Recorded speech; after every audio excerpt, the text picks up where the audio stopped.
സംഭവങ്ങളൊക്കെ ഇന്ന് രാത്രിയിലും നമ്മുടെ ജീവിതത്തിൽ ഒരു വ്യത്യസ്ത തലത്തിലും അത് വിടുതലായി തീരും. ആമേൻ. നമ്മളുടെ വായിച്ചത് ലൂക്കോസിന്റെ സുവിശേഷത്തിൽ നിന്നുള്ള ആമേൻ ഒരു വേദഭാഗമാണ്.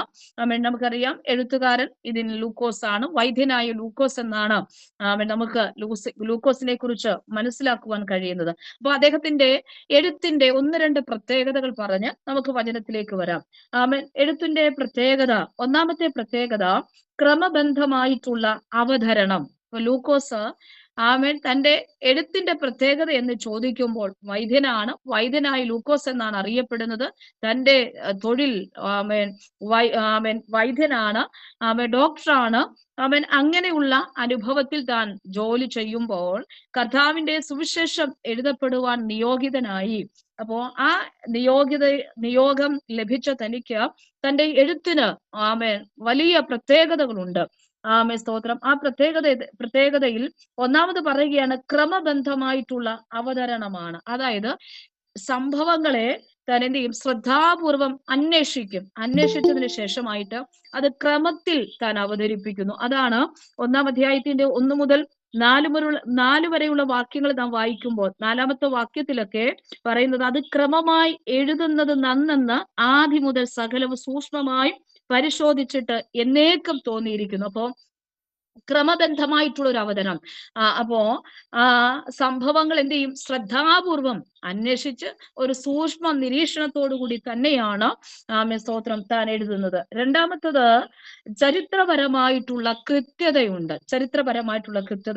അതുകൊണ്ട് തന്നെ തന്റെ സുവിശേഷത്തിൽ രാജാക്കന്മാരുടെ പേരുകൾ, ഭരണാധികാരികളുടെ പേരുകൾ, സ്ഥലങ്ങൾ, കാലഘട്ടങ്ങൾ എന്നിവയൊക്കെ വ്യക്തമായി രേഖപ്പെടുത്തിയിരിക്കുന്നു. മറ്റുള്ള സുവിശേഷത്തിൽ നിന്നും ഒരു വ്യത്യസ്തതയാണ് തന്റെ എഴുത്തിൽ അതും നമുക്ക് കാണുവാൻ കഴിയുന്നത്. അപ്പോ ഒന്ന്, ക്രമബന്ധമായിട്ടുള്ള അവതരണത്തോടൊപ്പം തന്നെ ചരിത്രപരമായിട്ടുള്ള ഒരു കൃത്യതയും ലൂക്കോസിന്റെ എഴുത്തിന് ഉണ്ട്. ദൈവത്തിന്റെ സ്തോത്രം. അങ്ങനെ യേശുക്രിസ്തുവിന്റെ ജീവിതം, ജനനം, ശുശ്രൂഷ, മരണം, പുനരുത്ഥാനം ഇവയൊക്കെ എന്ത് ചെയ്യുന്നു? ക്രമമായിട്ടാണ് താൻ രേഖപ്പെടുത്തിയിരിക്കുന്നത് അല്ലെ. ആമേൻ. ആ 1-ാമത്തെ അധ്യായം മുതൽ ഇങ്ങനെ അങ്ങോട്ട് വായിക്കുമ്പോൾ യേശുക്രിസ്തുവിന്റെ ജനനത്തെക്കുറിച്ച്, ജീവിതം, ശുശ്രൂഷ, മരണം, പുനരുത്ഥാനം അങ്ങനെയുള്ള കാര്യങ്ങളും സംഭവങ്ങളൊക്കെ ക്രമമായിട്ട് രേഖപ്പെടുത്തിയിരിക്കുന്നു. അപ്പോ ആമേൻ അങ്ങനെ പറഞ്ഞുകൊണ്ട് യേശു ലോകത്തിന്റെ രക്ഷകൻ എന്ത് ചെയ്തു എന്ന് ഇവിടെ വ്യക്തമാക്കുകയാണ്. ഈ സുവിശേഷത്തിലുടനീളം കർത്താവായ യേശു ക്രിസ്തു രക്ഷകനാണ്. മനുഷ്യപുത്രനായി ലോകത്തിൽ അവതരിച്ച കർത്താവ് യേശു ക്രിസ്തു രക്ഷകൻ എന്ന് വളരെ കൃത്യമായി താൻ വ്യക്തമാക്കുന്നു. അപ്പൊ ഈ സുവിശേഷത്തില് നല്ല ശമരിയക്കാരന്റെ ഉപമ നമുക്ക് കാണുവാൻ കഴിയുന്നുണ്ട്. അതായത് ധൂർത്ത് പുത്രന്റെ ഉപമ നമുക്ക് കാണുവാൻ കഴിയുന്നുണ്ട്. ധനവാനും ലാസറും തമ്മിലുള്ളതായ വിഷയങ്ങൾ, ആ സംഭവങ്ങളെ കാണുവാൻ കഴിയുന്നുണ്ട്.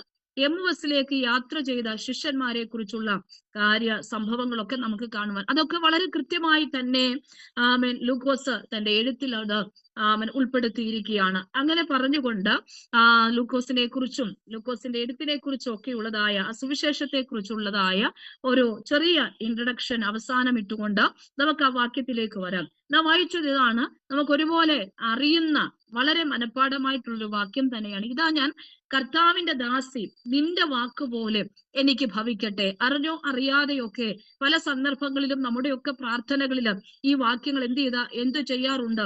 ഉദ്ധരിക്കാറുണ്ട്. കർത്താവിന്റെ ദാസി, നിന്റെ വാക്കുപോലെ, നിന്റെ ഹിതം പോലെ ഒക്കെ എനിക്ക് ഭവിക്കട്ടെ എന്ന് പറഞ്ഞ് ദൈവസന്നിധിയിൽ നാം സമർപ്പിച്ച് പ്രാർത്ഥിക്കാറുണ്ട്. എന്നതുപോലെ തന്നെ ഇതാ മറിയ അതിൽ നിന്നൊക്കെ വ്യത്യസ്തമായ ഒരു നിയോഗത്തോടു കൂടി കർത്തൃസന്നിധിയിൽ താൻ പ്രാർത്ഥിക്കുന്നു, അല്ലെങ്കിൽ കർത്തൃസന്നിധിയിൽ താൻ ഏൽപ്പിച്ചു കൊടുക്കുകയാണ്. ഇതാ ഞാൻ കർത്താവിന്റെ ദാസി എന്ന് പറഞ്ഞ്, നിന്റെ വാക്കുപോലെ എനിക്ക് ഭവിക്കട്ടെ എന്ന് പറഞ്ഞ് അവൾ ഏൽപ്പിക്കപ്പെടുകയാണ്. നമുക്കറിയാം മറിയയെ കുറിച്ച് ഒത്തിരി, അവളുടെ ചരിത്രങ്ങളെ കുറിച്ചൊന്നും വളരെ വിശദമായിട്ട് അമ്മയപ്പന്മാരുടെ വിവരണങ്ങളോ മറ്റു കാര്യാദികളോ ഒന്നും ഇവിടെ രേഖപ്പെടുത്തിയിട്ടില്ല. എങ്കിൽ തന്നെയും ദാവീദ് ഗൃഹത്തിൽ ഉള്ള യോസഫ് എന്ന പുരുഷന് വിവാഹം നിശ്ചയിക്കപ്പെട്ട കന്യകയായിട്ടാണ് വിശുദ്ധ മത്തായി ഈ മറിയെ നമുക്ക് വെളിപ്പെടുത്തുന്നത്. അതുപോലെ തന്നെ 1-ാം അധ്യായത്തിന്റെ 26-ാമത്തെ വാക്യത്തിലും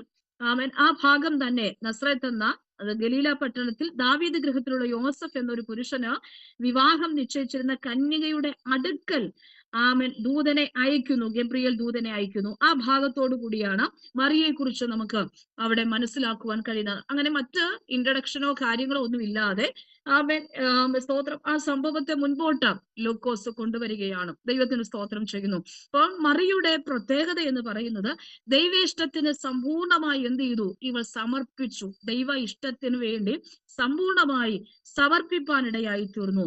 ആ സമർപ്പിച്ചവൾക്ക് വേണ്ടി ദൂതൻ പ്രത്യക്ഷനായി സംഭവിപ്പാനുള്ള കാര്യങ്ങളൊക്കെ അറിയിച്ചപ്പോൾ അവൾ പറയുന്ന വാക്കുകൾ ശ്രദ്ധേയമായി. കണ്ടോ? അപ്പൊ ദൈവ ഇഷ്ടത്തിന് വേണ്ടി സമ്പൂർണമായി ഇവൾ സമർപ്പിച്ചു. അത് വലിയൊരു പ്രത്യേകതയാണ്. ദൈവ ഇഷ്ടത്തിന് വേണ്ടി, ദൈവഹിതത്തിന് വേണ്ടി പൂർണ്ണമായിട്ടുള്ള ഒരു സമർപ്പണം ഇവരുടെ ജീവിതത്തിൽ ഉണ്ടായി. അപ്പോൾ ദൂതൻ ഇവൾക്ക് പ്രത്യക്ഷനായി അവൻ സംഭവിക്കാനുള്ള കാര്യങ്ങളെ കുറിച്ച് ദൈവം അറിയിച്ച ദൂതുകൾ ഈ ദൂതൻ അവളുടെ അടുക്കൽ വന്ന് പറയുന്നത്. അപ്പൊ ആ സംഭവിപ്പാനിരിക്കുന്ന കാര്യങ്ങളൊക്കെ ഇവളോട് അറിയിച്ചപ്പോൾ അവൾ പറയുന്ന വാക്കുകൾ എന്ത് ചെയ്തു? ശ്രദ്ധേയമായി. ദൈവത്തിന് സ്തോത്രം. അതുകൊണ്ടാണ് അവൻ ആ വാക്കുകളെ ഇന്ന് രാത്രി ദൈവത്തിന്റെ പരിശുദ്ധാത്മാവ് നമ്മെ ഒന്നുകൂടി ഓർമ്മപ്പെടുത്തുന്നത്. അവൾ പറയുന്ന വാക്കുകൾ ശ്രദ്ധേയമായിട്ടുള്ള വാക്കുകളാണ്. എന്താ ആ സമർപ്പണത്തിന് മുൻപാകെ അവൾ പറഞ്ഞത്? ഇതാ ഞാൻ കർത്താവിന്റെ ദാസി, നിന്റെ വാക്കുപോലെ എനിക്ക് ഭവിക്കട്ടെ. ആ വാക്കുകൾ അവളെ ശ്രദ്ധേയ ആ നിലയിലേക്ക് കൊണ്ടുവരുവാൻ ഇടയായി തീർന്നു. അവൾ ശ്രദ്ധിക്കപ്പെടുവാൻ തുടങ്ങി, അല്ലെ? അവൾ ശ്രദ്ധിക്കപ്പെടുവാൻ തുടങ്ങി. അവളെ അത് പ്രശസ്തിയിലേക്ക് കൊണ്ടുവരുവാൻ, ഏറ്റവും ഉന്നതമായ ഒരു പൊസിഷനിലേക്ക് കൊണ്ടുവരുവാൻ ഇടയായിത്തീർന്നു. അങ്ങനെയെങ്കിൽ കർത്തൃസന്നിധിയിൽ പറയുന്ന വാക്കുകളൊന്നും വൃഥാവല്ല. ആമേൻ. കർത്താവിന്റെ സന്നിധിയിൽ ഏറ്റുപറയുന്ന സ്തോത്രം വചനങ്ങളൊന്നും, ഏറ്റെടുക്കുന്ന വചനങ്ങളൊന്നും വൃഥാവല്ല. അത് നിന്നെ ഉയർത്തുവാൻ ഇടയായിത്തീരും. അതുകൊണ്ട് ദൈവത്തിന്റെ വചനം പറയുന്നു, എന്നെ മാനിക്കുന്നവനെ ഞാൻ മാനിക്കും.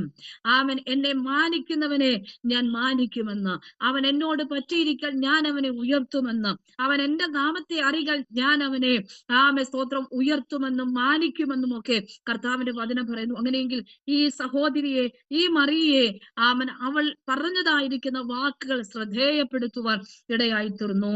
അപ്പോൾ മാത്രമല്ല ഈ സ്തോത്രം ഇതൊരു പ്രവചനത്തിന്റെ നിവർത്തിയാണ്, അല്ലെ?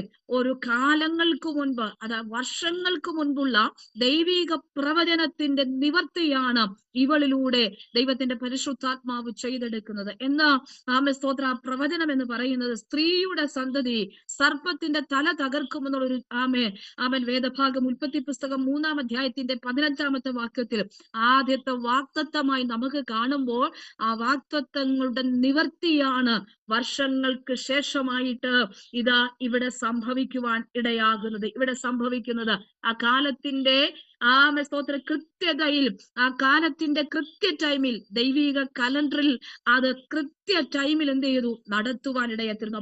അപ്പോ അവിടെ ദൈവത്തിന്റെ പരിശുദ്ധാത്മാ നമ്മോട് പറയാം, അപ്പൊ ദൈവം ഒരു ദൂത് പറഞ്ഞിട്ടുണ്ടെങ്കിൽ കർത്താവിന്റെ കലണ്ടറിൽ അത് കുറിച്ചിട്ടിട്ടുണ്ട്. അത് കൃത്യ ടൈമിൽ അത് നമുക്ക് നൽകുവാൻ ഇടയായി തീരും. ദൈവത്തിൽ സ്തോത്രം ചെയ്യുന്നു. ഒരുപക്ഷെ നമ്മുടെ കലണ്ടറിൽ നാം ടിക്ക് ചെയ്യുന്ന ടൈമൊക്കെ അല്ലായിരിക്കും. നാം അടയാളപ്പെടുത്തുന്ന തീയതികളോ മാസങ്ങളോ ദിവസങ്ങളോ ഒന്നുമല്ലായിരിക്കും. പക്ഷേ ദൈവത്തിന്റെ കലണ്ടറുകളിൽ, ദൈവത്തിന്റെ പ്ലാനുകളിൽ, ദൈവത്തിന്റെ പദ്ധതികളിൽ ദൈവം ഒരുക്കി വെച്ചിരിക്കുന്ന ഒരു നിർണയമുണ്ട്. അതാണ് കൃത്യ ടൈമിൽ നമുക്ക് വേണ്ടി വെളിപ്പെടുന്നത്. അതുകൊണ്ട് കർത്താവിന്റെ ദാസന്മാരെ, ദൈവം ഒരു ദൂത് പറഞ്ഞിട്ടുണ്ടെങ്കിൽ, ദൈവം ഒരു ആലോചന നൽകിയിട്ടുണ്ട്. ആ വാഗ്ദത്തങ്ങൾ ജീവിതത്തിൽ അത് നിറവേറപ്പെടുക തന്നെ ചെയ്യൂ. അത് കൃത്യ ടൈമിൽ നമുക്ക് വേണ്ടി വെളിപ്പെടുവാൻ ഇടയത്തിരും. രാജസിസ്റ്ററെ, അതുകൊണ്ട് ഭാരപ്പെടേണ്ട. ഇത് രാത്രി തമ്പുരാൻ ഈ വചനത്തിലൂടെ പറയുക, ദൈവം ചില ദൂതുകളും വാഗ്ദത്തങ്ങളും തന്നിട്ടുണ്ട്. അതൊക്കെ ചില ഡയറിയിൽ കുറിച്ചു വെച്ചിരിക്കുമ്പോൾ കർത്താവ് പറയുക, ആ കൃത്യ ടൈമിൽ അത് വെളിപ്പെടുക തന്നെ ചെയ്യും. അത് നിരാശപ്പെടാത്ത രീതിയിൽ, ഭാരം അനുഭവിക്കാത്ത നിലയിൽ കർത്താവ് അത് അടയാള സഹിതമായി ജീവിതത്തിനകത്ത് വെളിപ്പെടുത്തുമെന്ന് ദൈവത്തിന്റെ സ്തോത്രം. അപ്പോൾ ഇവിടെ ആ പ്രവചനത്തിന്റെ നിവർത്തിയാണ് കാണുവാനിടയായി തീർന്നത്. അപ്പോൾ എന്തൊക്കെ പ്രവചനം? സ്ത്രീയുടെ സന്തതി സർപ്പത്തിന്റെ തല തകർക്കുമെന്ന് യേശു ക്രിസ്തുവിനെ കുറിച്ചുള്ളൊരു പ്രവചനമാണ്. കന്യക ഗർഭിണിയായി ഒരു മകനെ പ്രസവിക്കുമെന്നുള്ളത് ആ പ്രവചനമാണ്. ആമേൻ. ഈ പ്രവചനങ്ങളുടെ നിവർത്തി പദമാണ് നമുക്കിവിടെ കാണുവാൻ കഴിയുന്നത്, അല്ലെ? അത് അവണ്ണം തന്നെ സംഭവിക്കപ്പെടുകയാ. അത് അങ്ങനെ തന്നെ ആമേൻ ഒരുക്കപ്പെടുകയാ. അത് അങ്ങനെ തന്നെ ലഭിക്കപ്പെടുക. അതുകൊണ്ട് ഇന്ന് രാത്രി ദൈവത്തെ അവിശ്വസിക്കേണ്ട, ദൈവം പറഞ്ഞ വാക്കുകളെ അവിശ്വസിക്കേണ്ട. ആമേൻ. സർവശക്തനായ ദൈവം നമ്മോട് ഒരുപോലെ പറയുന്നു, കർത്താവിന്റെ വാക്കുകൾ, കർത്താവിന്റെ വാഗ്ദത്തങ്ങൾ ആമേൻ സ്വർഗത്തിലെ ദൈവം നമുക്ക് വേണ്ടി തരുമെന്ന്. ആമേൻ. ആ കരങ്ങളെ ഉയർത്തി നമ്മുടെ ദൈവത്തെ ഒന്ന് മഹത്വപ്പെടുത്താം. ഹല്ലേലൂയ. ദൈവം പറഞ്ഞതുപോലെ നമ്മുടെ ജീവിതത്തിനകത്ത് ചെയ്യൂ. ദൈവം പറഞ്ഞതുപോലെ നമുക്ക് വേണ്ടി കർത്താവ് പ്രവർത്തിക്കും. ദൈവം പറഞ്ഞതുപോലെ നമ്മുടെ ജീവിതത്തിനകത്ത് പരിശുദ്ധാത്മാവ് വെളിപ്പെടുത്തുവാൻ ഇടയായി തീരും. ആമേൻ. ദൈവത്തിന് സ്തോത്രം ചെയ്യുന്നു. അങ്ങനെ ഇരിക്കുമ്പോൾ തന്നെ നമുക്കറിയാം, ദീർഘകാലം സ്തോത്രം വിജാതീയമായ ചക്രത്തിൽ, അത് റോമൻ ഭരണകൂടത്തിൽ സ്തോത്രം ആയിരിക്കുമ്പോൾ ഈ ജനമെല്ലാം ഞെരുക്കം അനുഭവിച്ച് മുൻപോട്ട് പോവുകയാണ്. ഇവര് തളർന്നു വലിയ ഒരു തകർച്ചയുടെ അനുഭവത്തിൽ, റോമൻ അധികാരത്തിന്റെ ആധിപത്യത്തിന്റെ അനുഭവത്തിലാണ് ഇവര് ആയിരിക്കുന്നത്. ആ റോമൻ ഭരണ സമയത്താണ് കർത്താവ് യേശുക്രിസ്തുവിന്റെ ജനനം നടക്കുന്നത്. അപ്പോ എങ്ങനെയെങ്കിലും ഇവിടെ നിന്നും ഒരു മോചനത്തിന് വേണ്ടി താല്പര്യപ്പെട്ടാണ് യഹൂദ ജനം, ഇസ്രായേലിയ ജനത, എബ്രായ ജനം ആയിരിക്കുന്നത്. അപ്പോ അവര് തങ്ങൾക്ക് ഒരു വീണ്ടെടുപ്പുകാരൻ ഉണ്ടെന്ന് വളരെ കൃത്യമായിട്ട് അറിയാം. തങ്ങൾക്ക് ഒരു വീണ്ടെടുപ്പുകാരുണ്ട്.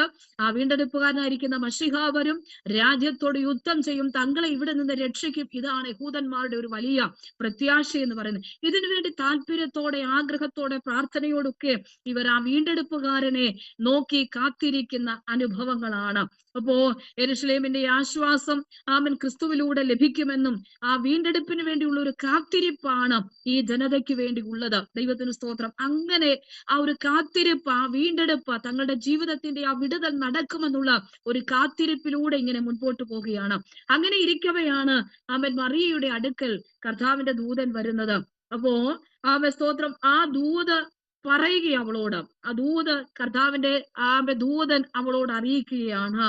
അപ്പോ അവൾക്ക് ആദ്യം വന്നൊരു പ്രൈസ് ദി ലോർഡ് പറയുക. പ്രൈസ് ദി ലോർഡ്, അല്ലെ? ദൂതൻ ആദ്യം വന്നൊരു പ്രൈസ് ദി ലോർഡ് പറയുക. എന്താ അവിടെ പറഞ്ഞത്? അതിന്റെ 28ാമത്തെ വാക്യത്തിൽ നാം വായിക്കുന്നു, അവിടെ അടുക്കൽ ദൂതൻ അകത്തു ചെന്നു, അല്ലെ? അകത്തു ചെന്നിട്ട് ഇങ്ങനെ പറയാം, കൃപ ലഭിച്ചവളെ നിനക്ക് വന്ദനം. ദൈവത്തിന് സ്തോത്രം, സ്തോത്രം, സ്തോത്രം. അപ്പൊ ഇവൾ ഉള്ളിൽ വിചാരപ്പെടുകയാ, ഇതെന്തൊരു വന്ദനം, ഇതെന്തൊരു പ്രൈസ് ദി ലോർഡ്, ഇതെന്തൊരു സ്തോത്രം, പ്രൈസ് ദി ലോർഡ്, ഇതെന്തൊരു സ്തോത്രം, ഇതെന്തൊരു ഹല്ലേലൂയ. ദൈവത്തിന് സ്തോത്രം. ഇതെന്തൊരു വന്ദനം, ഇതുവരെ കേൾക്കാത്തൊരു വന്ദനം. ദൈവത്തിന് സ്തോത്രം. അവളെ അത് ഞെട്ടിപ്പിക്കുകയാണ്, അവളെ അത് ആശ്ചര്യപ്പെടുത്തുകയാണ്.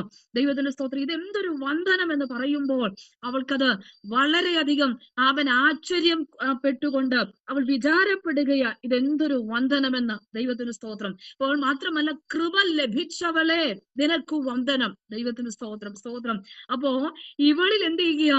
ദൈവം പ്രസാദിച്ചിരിക്കുകയാ.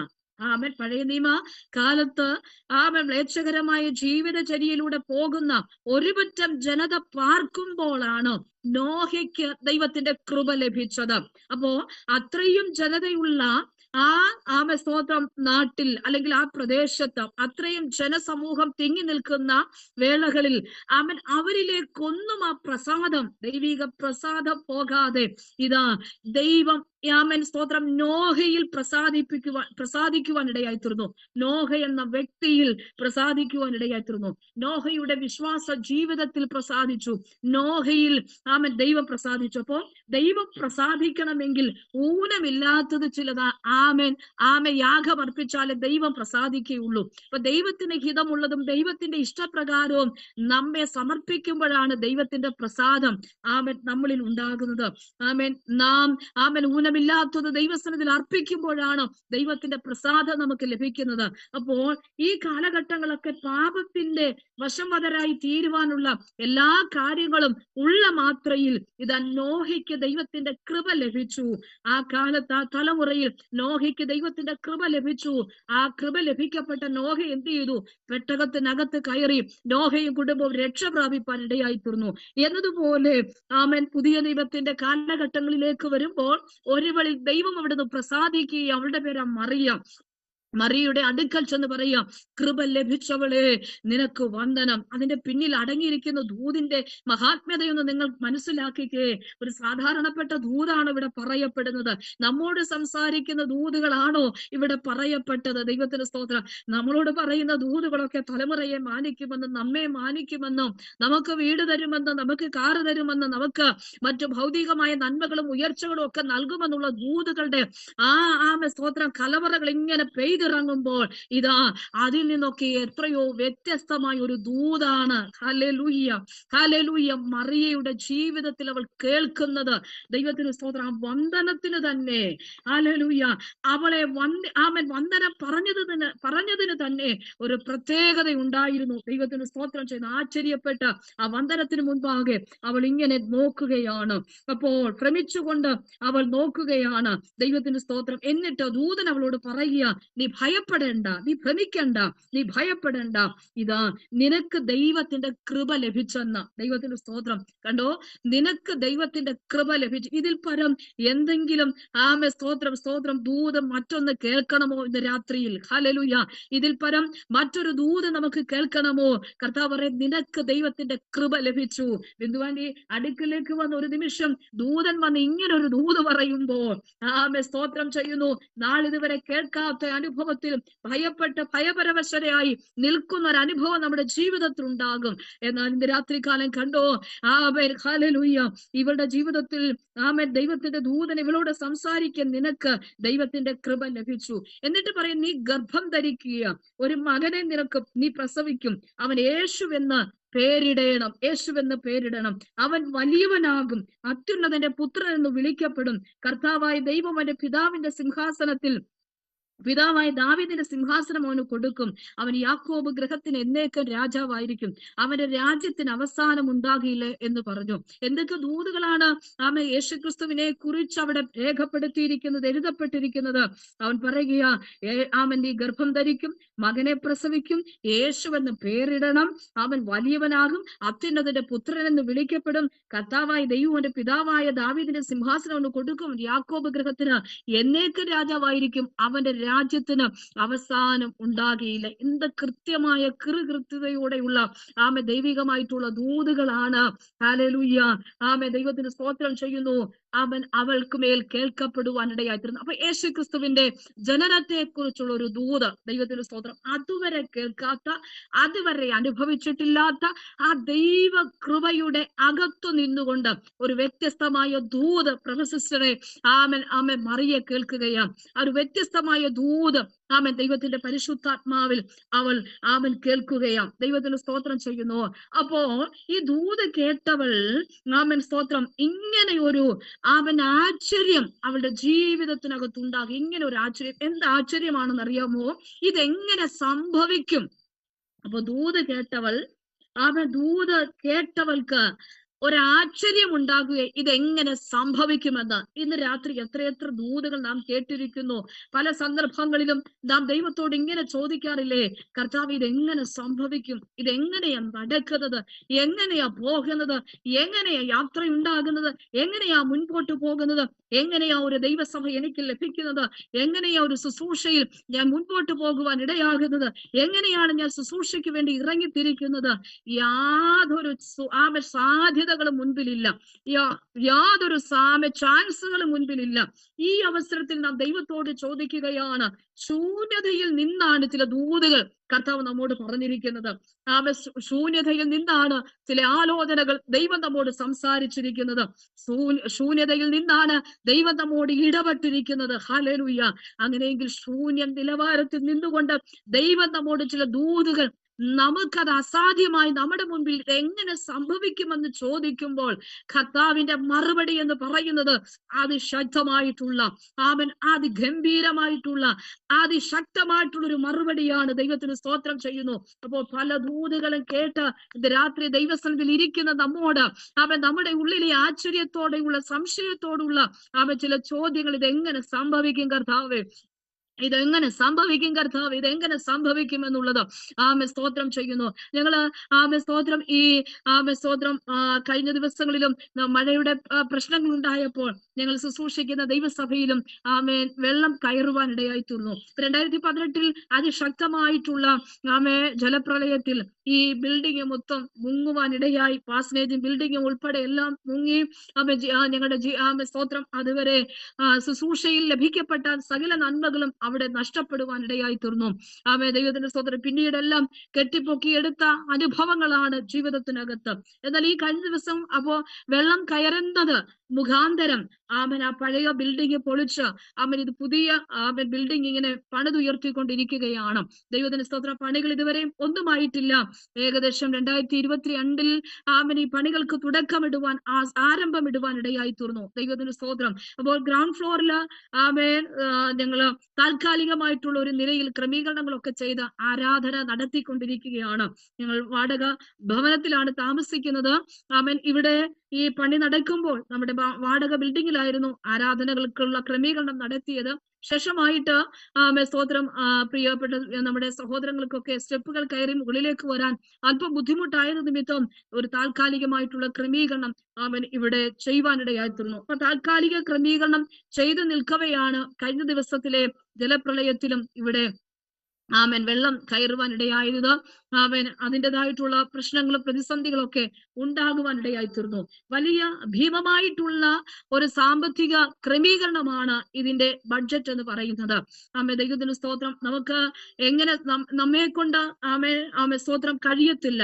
സാധുക്കളായ വിശ്വാസ സമൂഹങ്ങളാണ് നമ്മുടെ ഒപ്പമുള്ളത്. ദൈവത്തിന്റെ സ്തോത്രം. എന്നാൽ ഇത്രത്തോളം ഇതിനെ പടുത്തുയർത്തുവാൻ കർത്താവ് കൃപ ചെയ്തു. നല്ല രീതിയിൽ അടിസ്ഥാനം ഇട്ടുകൊണ്ട് മുകളിലോട്ടുള്ള പണികൾ ഫില്ലർ വരെ ഉയർപ്പിൽ നിൽക്കുവാൻ ഇടയായി. അതിന്റെ മുകൾ വശം ഇനി വാർക്കണം. അങ്ങനെ ഒരു ക്രമീകരണത്തിന് വേണ്ടി വളരെ പ്രാർത്ഥനയോടെ നമ്മൾ നിശ്ചയിക്കുന്ന തലത്തിലല്ല, ഒട്ടനവധി സാമ്പത്തിക ബാധ്യതകൾ അല്ലെങ്കിൽ സാമ്പത്തിക ചിലവുകൾ നമുക്ക് മുൻപിലുണ്ട്. ദൈവത്തിന് അങ്ങനെ ഒരു ക്രമീകരണത്തിലാണ്. അപ്പോ സ്തോത്രം ഇവിടെയൊക്കെ വളരെ സാധ്യതകൾ നമ്മുടെ മുൻപിൽ കുറവായി നിൽക്കുകയാണ്. ഇതിന്റെ ഇടയ്ക്ക് പല നിന്ദിക്കപ്പെടുന്ന അനുഭവങ്ങളുണ്ട്, പരിഹസിക്കപ്പെടുന്ന അനുഭവങ്ങളുണ്ട്. സ്തോത്രം ഇത് ഒന്നും പൂർത്തിയാകത്തില്ലെന്നുള്ള ദൈവസഭയുടെ കെട്ടുപണികൾക്ക് അനന്തരമായി സൻബല്ലത്തും തോബിയാവും ഒക്കെ എഴുന്നേറ്റതുപോലെ നമ്മൾ ആ ഒരു അനുഭവത്തിലൂടെ ഒക്കെ അങ്ങനെ ഒരു വെല്ലുവിളിയുടെ മുൻപിലൊക്കെ നമ്മൾ മുൻപോട്ട് പോകുകയാണ്. ഇങ്ങനെയൊക്കെ പോകുമ്പോൾ കർത്താവ് നമ്മോട് ദൂത് പറഞ്ഞിട്ടുണ്ട്, കർത്താവ് നമുക്ക് വാഗ്ദത്തം തന്നിട്ടുണ്ട്. പ്രിയരെ, ഇതൊക്കെ സംഭവിക്കുന്നതിന് മുൻപേ കർത്താവ് ഈ ബിൽഡിംഗ് എങ്ങനെയാകും എന്ന്, എങ്ങനെ ഇത് പണി കഴിപ്പിച്ച് മുൻപോട്ട് ഇരുത്തുമെന്ന്, മുൻപോട്ട് കൊണ്ടുപോകുമെന്നൊക്കെ കാലങ്ങൾക്ക് മുൻപേ ഒരു പ്രവചന ശബ്ദം നമ്മുടെ ജീവിതത്തിനകത്തുണ്ട്. ദൈവത്തിന് സ്തോത്രം ചെയ്യുന്നു. നമ്മോട് ദൈവം സംസാരിച്ചിട്ടുണ്ട്. ഞങ്ങൾ വിശ്വസിക്കുന്നത് ഇങ്ങനെയാണ്, ആ പൂർത്തീകരണത്തിലേക്ക് എത്താൻ വേണ്ടിയാണ് ഈ ജലപ്രളയവും ഈ വെള്ളപ്പൊക്കവും വെള്ളം കയറിയതും ഒക്കെ അതൊരു മുഖാന്തരമാണ്. അല്ല എങ്കിൽ നമ്മൾ ആ ബിൽഡിങ്ങോ കാര്യങ്ങളോ ഒന്നും അത് പുതുക്കി പണിയാനോ ഒന്നും തുനിയത്തില്ല. അത് ആ പഴയ ബിൽഡിങ്ങിൽ തന്നെ നിന്നുകൊണ്ട് പുതിയ കാര്യങ്ങൾ ചെയ്ത് മുൻപോട്ട് പോകത്തേ ഉള്ളൂ. ദൈവത്തിന് സ്തോത്രം. ഒത്തിരി സാക്ഷി അനുഭവങ്ങൾ ശുശ്രൂഷയോട് അനന്തരമായിട്ടുണ്ട്. എല്ലാം കൂടെ വിവരിപ്പാൻ ഞാൻ സ്തോത്രം സന്നദ്ധയാകുന്നില്ല. എന്നാൽ ഞാൻ പറഞ്ഞു വന്നത്, നമ്മുടെ മുൻപിൽ വലിയൊരു ദൂതുണ്ട്. കർത്താവ് ദൂത് പറഞ്ഞിട്ട്, പക്ഷേ പല സന്ദർഭങ്ങളിലും മറിയെ പോലെ ആശ്ചര്യപ്പെടുകയാണോ? മറിയ ആശ്ചര്യപ്പെട്ടാ ചോദിച്ച, പക്ഷെ നമുക്ക് സംശയത്തോടാ ചോദിക്കുന്നത് അല്ലേ? കർത്തസന്നിധിയിൽ നമുക്കൊക്കെ ഒരു ചെറിയൊരു സംശയം എന്ന് വെച്ചാൽ, ഇങ്ങനെ പുറകിലുള്ള കുത്തും നിന്ദകളും പരിഹാസങ്ങളും ഒക്കെ കേൾക്കുമ്പോൾ അറിയാതെ ദൈവത്തോട് ചോദിക്കും, കർത്താവ് ഇത് എങ്ങനെ സംഭവിക്കും, എങ്ങനെ സ്തോത്രം ചെയ്യുന്നു. ആ ഒരു പരിമിതി നിമിത്തം, ഭൗതികമായിട്ടുള്ള പരിമിതി നിമിത്തം നമുക്ക് വർഷങ്ങൾ, മാസങ്ങൾ, ദിവസങ്ങളൊക്കെ നമ്മുടെ മുൻപിൽ പോകുകയാണ്. ആരംഭം അടിസ്ഥാനമിട്ട സമയം നോക്കുകയാണെങ്കിൽ ഇത് ഫിനിഷ് ചെയ്യേണ്ടതായ സമയങ്ങൾ നമ്മുടെ മുമ്പിൽ കഴിഞ്ഞുപോയി. അത് കഴിഞ്ഞുപോയി. പക്ഷേ എന്തെന്ന് അറിയത്തില്ല. സ്തോത്രം. ഇത്രത്തോളം ദൈവം സഹായിച്ചു. ഇതിന്റെ പിന്നിൽ ഇത്രയും പടുത്തുയർത്തുവാൻ കർത്താവ് നമ്മുടെ കരത്തെ ബലപ്പെടുത്തി. എന്നാൽ ആമേ സ്തോത്രം ചില വർഷങ്ങളായി ആമേ സ്തോത്രം ഇതിനകത്തൊന്നും ചെയ്യുവാൻ കഴിയാതെ ഇരിക്കുന്ന ഒരു അനുഭവമാണ്. എന്നാൽ അതിന്റെ നടുവിൽ പലപ്പോഴും അറിയെ പോലെ ചോദിക്കുന്ന ഒരു ചോദ്യം, കർത്താവിന് എങ്ങനെ സംഭവിക്കും? ഊണിലും ഉറക്കത്തിലും ആമേൻ സ്തോത്രം എല്ലാം ഈ ആമേൻ പ്രാർത്ഥനകളാണ് ദൈവത്തോട്. ഞാൻ പറയുന്നത്, ദീർഘശ്വാസം വിടുന്നത് പോലും ഇതിന്റെ പണികളെ ഓർത്ത് ഭാരപ്പെട്ട്, ഇവിടുത്തെ ശുശ്രൂഷകളെ ഓർത്ത്, ആത്മാക്കളുടെ വിടുതലിനെ ഒക്കെ ഓർത്ത് ഭാരപ്പെട്ടാണ് കർത്താവിനോട് ചോദിക്കുന്നത്. എന്നാൽ പലപ്പോഴും ഈ ദൂതുകളൊക്കെ ഈ കഴിഞ്ഞ ദിവസങ്ങളിൽ പരിശുദ്ധാത്മാവിൽ ഇടപെടുമ്പോൾ ആമേൻ ദൂത് കേട്ടവൾക്ക് ഇത് എങ്ങനെ സംഭവിക്കുമെന്നുള്ള വലിയൊരു ആശ്ചര്യമുള്ള ചോദ്യ ചിഹ്നമായി നിൽക്കുമ്പോൾ ദൈവം കൊടുക്കുന്ന ഒരു മറുപടിയാണ് ഇന്ന് രാത്രി എന്നെ ശ്രമിക്കുന്ന എന്റെ പ്രിയ സഹോദരങ്ങളോട് എനിക്ക് പറയാനുള്ളത്. ദൈവം അതിന്റെ നടുവിൽ അവളോട് സംസാരിച്ചു തുടങ്ങി. ഇതാ ആമേൻ, എന്താ? പരിശുദ്ധാത്മാവ് നിന്റെ മേൽ വരുമെന്ന്. Oh glory glory glory, hallelujah. പരിശുദ്ധാത്മാവ് നിന്റെ മേൽ വരും, അത്യുന്നതന്റെ ശക്തി നിന്റെ മേൽ നിഴലിടും. ദൈവത്തിന് സ്തോത്രം ചെയ്യുന്നു. അപ്പോൾ എങ്ങനെ എന്നുള്ള മറിയയുടെ ചോദ്യത്തിന്, ആ മറിയയുടെ മാനുഷികമായിട്ടുള്ള കണക്കുകൂട്ടലുകൾക്ക് അത് അസാധ്യമായി നിൽക്കുമ്പോൾ, അത് അസാധ്യകരമായി നിൽക്കുമ്പോൾ ദൈവത്തിന്റെ ഉത്തരം എന്താ? ഇന്ന് രാത്രികാല പ്രിയരെ, പ്രൊഫസറെ, ദൈവത്തിനൊരു ഉത്തരം മാത്രമേ ഉള്ളൂ. പരിശുദ്ധാത്മാവ് നിന്റെ മേൽ വരും, അത്യുന്നതന്റെ ശക്തി നിന്റെ മേൽ നിഴലിടും. ഓ ഗ്ലോറി ഗ്ലോറി. അപ്പോ അങ്ങനെ ആ ദൈവശക്തി നിന്റെ വിഷയത്തിനകത്തേക്ക് ഇറങ്ങി വരുമ്പോൾ ചിലത് ഉത്ഭവിക്കപ്പെടാനിടയായിത്തീരും. ശൂന്യ മണ്ഡലങ്ങളിൽ ദൈവത്തിന്റെ അസാധാരണമായ ദൈവത്തിന്റെ ആ ശക്തി വെളിപ്പെടുവാൻ ഇടയായി തീരും. ദൈവത്തിന് സ്തോത്രം ചെയ്യുന്നു. ആ വാക്കുകൾക്ക് മുൻപിൽ ഒന്നിനും മറഞ്ഞിരിക്കുവാൻ കഴിയത്തില്ല. ഉളവാകട്ടെ എന്ന പദത്തിന് മുൻപാകെ സകലതും ഉളവായതുപോലെ ഓ റിബാന ശൈതവരഗദന ഹബ്തരാരഗദൽക്കര, എങ്ങനെ സംഭവിക്കും, എങ്ങനെ എന്റെ പ്രശ്നത്തിന് പരിഹാരം വരുമെന്നുള്ള വിഷയവുമായി, ചോദ്യമായി, മാനുഷികമായി ചില കണക്ക് കൂട്ടലുകൾക്ക് മുൻപിൽ ഈ ദിവസങ്ങളിൽ കടന്നു പോകുന്നുവോ? ആമേൻ, സ്വോത്രം. അതിന്റെ നടുവിൽ സർവശക്തൻ പറയുകയാണ്, ആമേൻ, ഈ ദിവസങ്ങളിൽ പരിശുദ്ധാത്മാവിന്റെ ശക്തിയാൽ, ആത്മാവിന്റെ ശക്തിയാൽ, സെരുബാബേൽ പറഞ്ഞതുപോലെ സൈന്യത്താലല്ല, ശക്തിയാലല്ല, ദൈവത്തിന്റെ ആത്മാവിനാൽ അത്രേ ചില വിടുതലുകൾ ജീവിതത്തെ സംഭവിക്കാൻ പോകുകയാണ്. ഹല്ലേലൂയ. സരിത എന്ന് പറയുന്ന ഡിവൈസിൽ കയറി കർത്തൃദാസനെ ദൈവത്തിന്റെ പരിശുദ്ധാത്മാവ് ഇടപെടുകയാ. വല്ലാതെ പരിശുദ്ധാത്മാവ് ഇന്ന് രാത്രി ഇടപെടുന്നു. ആമത് ഹേമിക്കുന്നു. ഉടവനക ഒരു സെരുബാബേലിനെ പോലെ ദൈവം നിന്നെ കണ്ടിരിക്കയാൽ അവൻ മുൻപിൽ നിൽക്കുന്നതിലെ പർവ്വത സമാനമായ വിഷയങ്ങൾക്ക് നടുവിൽ ഇതെങ്ങനെ മുൻപോട്ട് പോകുമെന്ന് കുടുംബമായി ചിന്തിച്ച് ആയിരിക്കുമ്പോൾ, എങ്ങനെ മുന്നേറുമെന്ന് ചോദ്യചിഹ്നമായി നിൽക്കുമ്പോൾ കർത്താവ് പറയുക, ഈ ദിവസങ്ങൾ ദൈവത്താൽ നീ ഉപയോഗിക്കപ്പെടും. ദൈവശക്തി നിന്റെ മേൽ വസിക്കുക. ദൈവശക്തി ഇറങ്ങി വരും. ചില അസാധാരണമായ ചില വിടുതലുകൾ യേശുവിന്റെ നാമത്തിൽ ജീവിതത്തിനകത്ത് സംഭവിക്കപ്പെടാനിടയായി തീരും. ഓ റിഗദലഗഡഗ സഖരാജകൽഖര. ഭൗതികമായ ചില മേഖലകളിൽ ആമൻ വൈഷമ്യപ്പെട്ട് നിൽക്കുന്ന വിഷമഘട്ടങ്ങളിലായി നിൽക്കുമ്പോൾ ഇന്ന് രാത്രി തമ്പുരാൻ പറയാം, അതൊക്കെ ക്ലിയറായി കർത്താവിന്റെ കരങ്ങളിൽ തരുന്നതിലെ അനുഭവങ്ങളുണ്ട്. വളരെ ക്ലിയറോടെ വിഷയങ്ങൾക്ക് നടുവിൽ പരിശുദ്ധാത്മാവ് ഇടപെടുമെന്നും പ്രവർത്തിക്കുമെന്നും കർത്താവിന്റെ ശക്തി ജീവിതത്തിൽ വെളിപ്പെടുമെന്നും അത് അനുഭവിച്ചറിയുമെന്നും ദൈവാത്മാവിന്റെ രാത്രി വചനത്തിന്റെ വെളിപ്പാടിൽ നിന്നുകൊണ്ട് മറുപടിയായി, ഉത്തരമായി കർത്താവ് ഇടപെടുകയും പരിശുദ്ധാത്മാവ് എന്നുള്ള മറുപടിയാണ് മറിയോട് പറയാനുള്ളത്. അങ്ങനെയെങ്കിൽ ഇന്ന് രാത്രി അഭിഷേകത്തിനെ കർത്താവ് പറയാനുള്ള മറുപടി, നിനക്ക് വേണ്ടി ദൈവം ഇടപെടും. കർത്താവ് നിനക്ക് വേണ്ടി പ്രവർത്തിക്കും. ഏതൊക്കെ തലത്തിലാണ് ആയിരിക്കുന്നത്, ഏതൊക്കെ ഭാരത്തോടു കൂടിയാണ് ആയിരിക്കുന്നത്, യേശുവിന്റെ നാമത്തിൽ ഉടമന ഹത്തുരി ജഗനഘടക സിഹത്തരാജകൾ കരകഥന വൈഡമന രജ സേരകതൽ ഖരകഥന ഇറങ്ങി തിരിച്ച സമയം നോക്കുമ്പോൾ എന്തൊക്കെയോ ജീവിതത്തിനകത്ത് നേടിയെടുക്കേണ്ട അനുഭവങ്ങളായിരുന്നു. പക്ഷെ അതിനൊന്നും സാവകാശങ്ങൾ ലഭ്യമാകാതെ പലതും കയ്യിൽ നിന്ന് വഴുതി പോകുന്ന അനുഭവങ്ങൾ പോലെ ആയിത്തീരുമ്പോൾ ഇന്ന് രാത്രി തമ്പുരാൻ പറയുക, ദൈവശക്തിയാ ചിലത് ആമ പിടിച്ചെടുക്കാൻ പോകുക, ദൈവത്തിന്റെ ശക്തിയാ ചിലത് ഏറ്റെടുക്കാൻ പോകുക. ആ കുടുംബത്തിനകത്ത് ആ വിടുതലുകൾ ഇന്ന് രാത്രി സംഭവിക്കട്ടെ. യേശുവിന്റെ നാമത്തിൽ വർഷങ്ങൾ ഒതുക്കി വെച്ചിരിക്കുന്ന പോരുകൾ, വർഷങ്ങൾ നന്മ ലഭിക്കാത്ത നിലയിൽ അടച്ചു വെച്ചിരിക്കുന്ന വൈശാദികമായി ചില തന്ത്രങ്ങൾ യേശുവിൻ നാമത്തിൽ സുവിശേഷത്തിന്റെ വ്യാപാരങ്ങൾ ഉടവല കതുരിജനഘടക സിഹത്തരാജകൾ ഘടകഥന വഴുതി പോന്ന പോലെ ചില അനുഭവങ്ങൾ ഇന്ന് രാത്രി വിട്ടുമാറി ഒരു ഉന്നതകരമായിട്ടുള്ള വിടുതൽ യേശുവിന്റെ നാമത്തിൽ ജീവിതത്തിൽ സംഭവിക്കട്ടെ. ഹല്ലേലൂയ. റിഖമനവ സന്ധരാജഘടക ശൈലിബിരികഥന. ഹല്ലേലൂയ. ദൈവത്തിന് സ്തോത്രം ചെയ്യുന്നു. അപ്പോൾ കർത്താവിന് ഇന്ന് രാത്രി നമ്മോട് പറയാനുള്ള മറുപടി, പരിശുദ്ധാത്മാവ് നിന്റെ മേൽ വരും. കമല സിസ്റ്ററെ, അതാണ് ദൈവത്തിന് പറയാനുള്ളത്. പരിശുദ്ധാത്മാവ് നിന്റെ മേൽ വരുമെന്ന്, അത്യുന്നതന്റെ ശക്തി നിന്റെ മേൽ നിഴലിടുമെന്ന്. അങ്ങനെ ആ ശക്തി ജീവിതത്തിനകത്ത് വെളിപ്പെടുമ്പോൾ നീ ഹല്ലേലൂയ നിൽക്കുന്ന ഇടം മറക്കും. ഹല്ലേലൂയ. ആമേൻ. ചില ശൂന്യ തലങ്ങൾ പണിയപ്പെടും. ആമേൻ. സ്തോത്രം. ചിലത് ആമേൻ അവിടെ സംഭവിക്കും, ചിലത് ഉരുവാക്കപ്പെടും. ആമേൻ. ചിലത് ആമേൻ ദൈവപ്രവൃത്തിയായി നിന്നിൽ വെളിപ്പെടും. ഹല്ലേലൂയ. അപ്പൊ മറിയയുടെ ഈ ചോദ്യത്തിന് മാനുഷികമായ കണക്കുകൂട്ടലുകൾ അവളെ അവസാനിപ്പിച്ച് അതിനകത്ത് അസാധ്യമെന്ന് പറയുമ്പോൾ ദൈവത്തിന്റെ ഉത്തരം പരിശുദ്ധാത്മാവ് വരുമെന്നുള്ളതാ. പരിശുദ്ധാത്മാവിനാൽ ചിലത് പ്രവർത്തിക്കപ്പെടും, അത്യുന്നതന്റെ ശക്തി വെളിപ്പെടുമെന്നുള്ളതാണ്. അപ്പോൾ ആമേൻ. സ്തോത്രം ചെയ്യുന്നു. അപ്പോ അവിടെ എന്താ സംഭവിക്കുന്നത്? ആമേൻ. ഹല്ലേലൂയ. ആമേൻ. സ്തോത്രം. ആ വാക്ക് കേൾക്കപ്പെട്ട ദൂത് എന്ത് ചെയ്തു? അവൾ ഏറ്റെടുത്തു. ആമേൻ. അത് ആമേൻ ഏറ്റെടുത്തു. അതിന്റെ പ്രതിഫലനമാണ് നാം വായിച്ചത്. അപ്പൊ കേൾക്കപ്പെട്ട ദൂത്, ഇതൊക്കെ സ്വാഭാവികമായും അവളുടെ ആശ്ചര്യപ്പെടുത്തുന്ന ചോദ്യമൊക്കെ മുൻപിൽ വന്നെങ്കിലും ആമേൻ ദൂത് എന്ത് ചെയ്തു? ഇവിടെ ഏറ്റെടുത്തു. അവിടെയാ വിഷയം.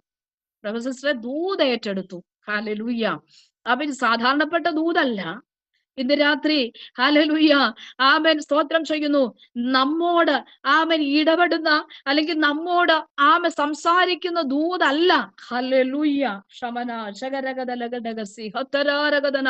നാം പലപ്പോഴും ദൂത് പറയുന്നത് ആമേൻ ദൂതുകൾ ഏറ്റെടുക്കുന്ന സാഹചര്യങ്ങളെ മനസ്സിലാക്കിക്കൊണ്ട്, അല്ലെങ്കിൽ സാഹചര്യങ്ങൾ നമുക്ക് അനുകൂലമാകപ്പെടുന്ന അനുഭവങ്ങളൊക്കെ നമ്മുടെ ജീവിതത്തിൽ ഉള്ളപ്പോഴാണ് ആ ദൂതുകളുടെ ആമേൻ സ്തോത്രം ഏറ്റെടുക്കാൻ ആമേൻ സ്തോത്രം എനിക്ക് ആമേൻ ഹല്ലേലൂയ സാധ്യതകൾ മുൻപിലുണ്ട്.